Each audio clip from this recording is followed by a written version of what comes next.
नेता प्रतिपक्ष नारायण चंदेल की प्रेस कॉन्फ्रेंस। मुझे मिले नए दायित्वों के लिए भाजपा आलाकमान का आभार।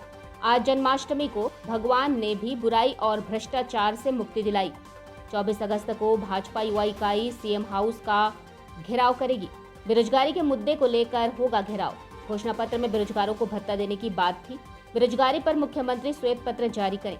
प्रदेश में कितने लोगों को बेरोजगारी भत्ता दिया गया है, मुख्यमंत्री बताएं। जब से कांग्रेस की सरकार बनी है, प्रदेश की स्थिति बद से बदतर हो गई है।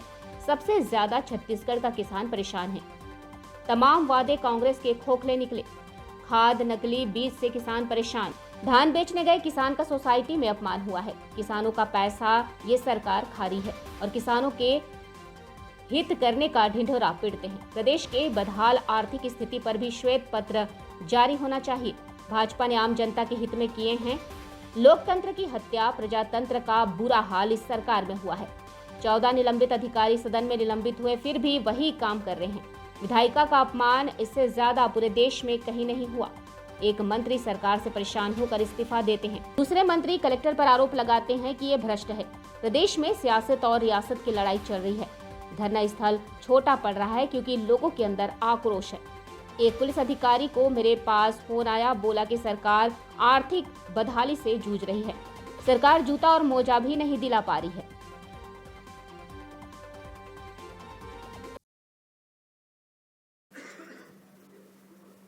छत्तीसगढ़ राज्य बनने के बाद कभी नहीं हुआ है।